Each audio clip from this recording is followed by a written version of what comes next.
नाड़ी विज्ञान, सांसों का महाविज्ञान, सांसों का रहस्य, ये ऐसे टॉपिक हैं जिनके बारे में मैंने बहुत बोला है और आज के इस आधुनिक जीवन में व्यक्ति को इसकी आवश्यकता भी है। मेरी इन सभी वीडियो में हमने इड़ा, पिंगला और सुषुम्ना नाड़ी के बारे में भी विस्तार से बात की है। यदि आप इनके बारे में जानना चाहते हैं तो आप ऊपर आई बटन पर और नीचे डिस्क्रिप्शन में जाकर इन वीडियोस को देख सकते हैं। मेरी पिछली इड़ा, पिंगला और सुषुम्ना नाड़ी वाली वीडियो में मेरे पास ऐसे बहुत से कमेंट आए जिसमें लोगों ने यह पूछा कि सुषुम्ना नाड़ी जागृत होती है तो उसके क्या संकेत होते हैं। तो आज मैं आपको इन्हीं संकेतों के बारे में बताऊंगा। देखिए, हमारे इस स्थूल शरीर में 72,000 नाड़ियां हैं, जिनमें 3 नाड़ियां प्रमुख हैं और वे नाड़ियां हैं इड़ा, पिंगला और सुषुम्ना। इड़ा नाड़ी चल रही है या पिंगला नाड़ी चल रही है, इसका हम पता बड़ी आसानी से लगा सकते हैं अपने नोस्टल से। लेकिन जब सुषुम्ना नाड़ी की बात आती है तो यह थोड़ा गंभीर हो जाता है, क्योंकि ऐसी स्थिति बहुत कम आती है। हमारी यह सुषुम्ना नाड़ी ही है जो हमें इस पृथ्वी लोक से जोड़ती है, स्वप्न लोक से जोड़ती है और आध्यात्मिक लोक से भी यही नाड़ी जोड़ती है, क्योंकि इसी नाड़ी पर हमारे 7 चक्र विराजमान हैं। यानी हमारे मूलाधार चक्र, स्वादिष्ठान चक्र, मणिपुर चक्र, अनाहत चक्र, विशुद्धि चक्र, आज्ञा चक्र और हमारा यह सहस्त्रार्थ चक्र इसी नाड़ी पर चक्र के रूप में विद्यमान है। इन्हें हम अपनी खुली आंखों से नहीं देख सकते और ना ही विज्ञान आज तक इसे पकड़ पाया है, परंतु ये नाड़ियां हमारे अंदर विद्यमान हैं। इसलिए हमारी इस सुषुम्ना नाड़ी का ज्ञान प्रत्येक व्यक्ति को होना बहुत आवश्यक है।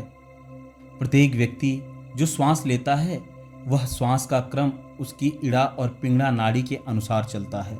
यदि उसकी दाहिनी श्वास चल रही है तो उसकी पिंगला नाड़ी एक्टिव है और यदि उसकी बाईं श्वास चल रही है तो उसकी इड़ा नाड़ी एक्टिव है।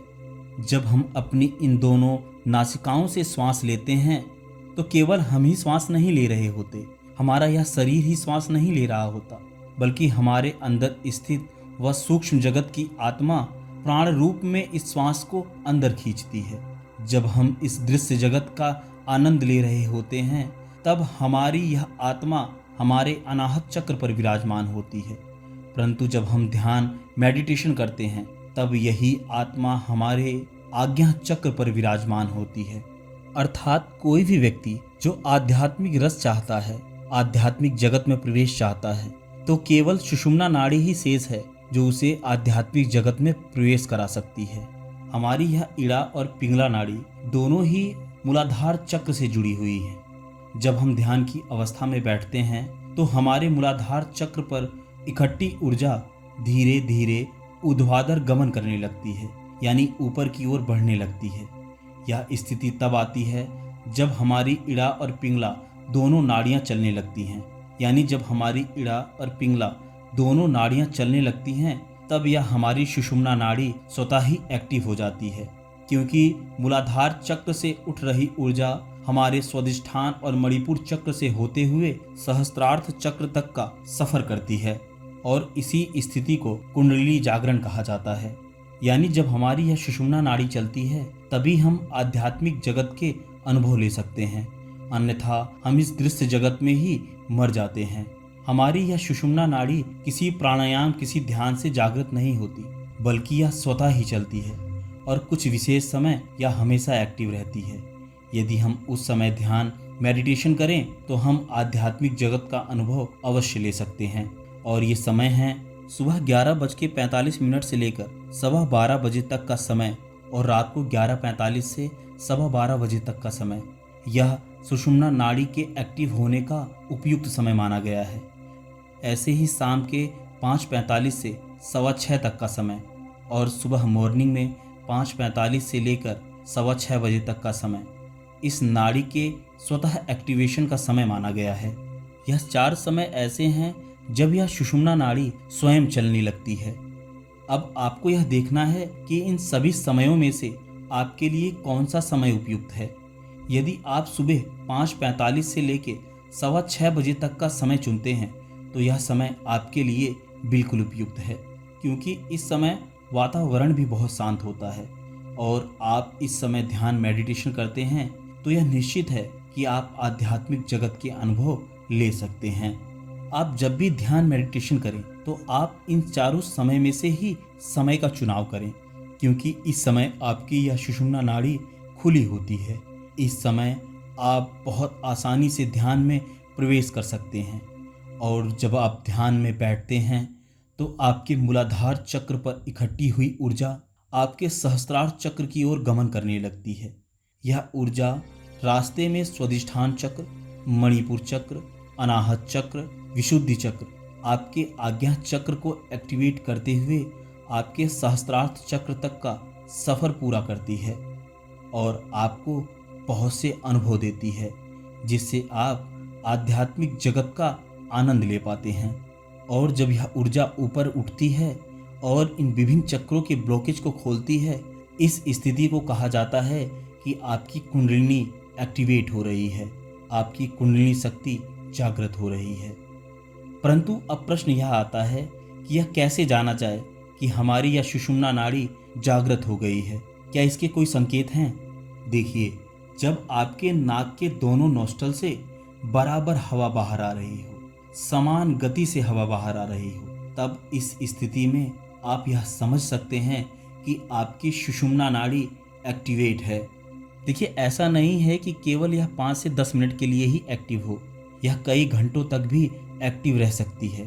तो आपको इस समय का चुनाव कर लेना है जब आपको यह लगे कि आपके नाक के दोनों छिद्रों से बराबर वायु बाहर आ रही है। दूसरा संकेत यह है कि आप जब भी ध्यान मेडिटेशन की मुद्रा में बैठें और अपनी आंखों को बंद करें तो आपको ऐसा लगेगा कि जैसे आप किसी गहरी गुफा में बैठे हैं। आपका ध्यान सधने लगेगा, आपका चित्त शांत सा महसूस होगा, आप अपने अंदर एक विशेष अनुभूति करेंगे। जब आपके समक्ष ऐसी स्थिति आए तो आप समझ लीजिए कि आपकी सुषुम्ना नाड़ी एक्टिव है। तीसरा संकेत यह है कि जब आपको भक्ति में मन लगने लगे, सब कुछ अच्छा लगने लगे, आपको एक आनंद सा आने लगे, मन करे कि आप आध्यात्म के बारे में बहुत कुछ जानना चाहते हैं, परमात्मा से जुड़ना चाहते हैं, परलौकिक शक्तियों का आभास होने लगता है, तो आप समझ जाइए कि आपकी यह सुषुम्ना नाड़ी एक्टिव है। इस स्थिति में यदि आपसे कोई ध्यान की बात करता है, मेडिटेशन की बात करता है, योग साधना की बात करता है, तो आपको बहुत अच्छा लगेगा, आनंद आने लगेगा। तो आपको इस विशेष समय का जरूर ध्यान रखना है। चौथा संकेत, इसमें आप यूनिवर्स से जुड़ने लगेंगे। बहुत सी डिवाइन शक्तियाँ आपसे कांटेक्ट करने लगेंगी।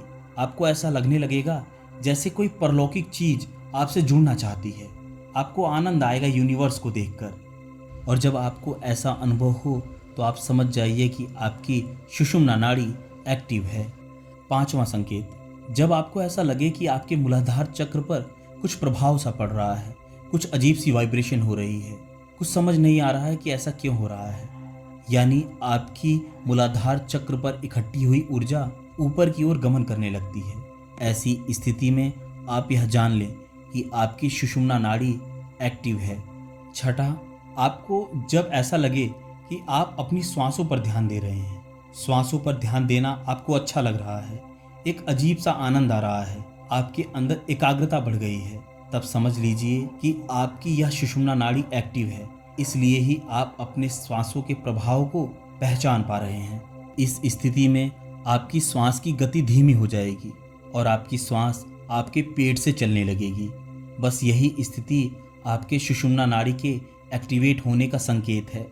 देखिए, कभी कभी आपके समक्ष ऐसी भी स्थिति आएगी जब आपको यह लगेगा कि आपको रंग बिरंगे कलर दिख रहे हैं, और ये रंग बिरंगे कलर आपको ऐसे ही नहीं दिखते, बल्कि ये सभी अलग अलग कलर आपकी कुंडलिनी चक्र के ही हैं। जब आपकी यह कुंडलिनी शक्ति एक्टिवेट होती है तो आप विभिन्न चक्रों को खोलती है, जिसके कारण आपको तरह तरह के प्रकाश दिखाई देने लगते हैं। जब आपको ऐसी स्थिति का अनुभव हो तब आप समझ लीजिए कि आपकी सुषुम्ना नाड़ी चल रही है। केवल इतना ही नहीं, व्यक्ति के अंदर बहुत सी शक्तियों का अनुभव होने लगता है।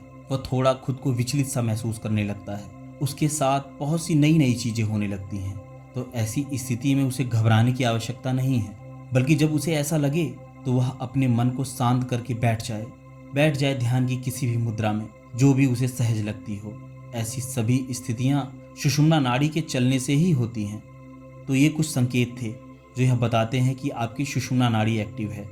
और जब यह सुषुम्ना एक्टिव होती है तो व्यक्ति के जीवन में अद्वितीय बदलाव आने लगते हैं और इन बदलावों के माध्यम से व्यक्ति आध्यात्मिक जगत का पूर्ण आनंद ले सकता है।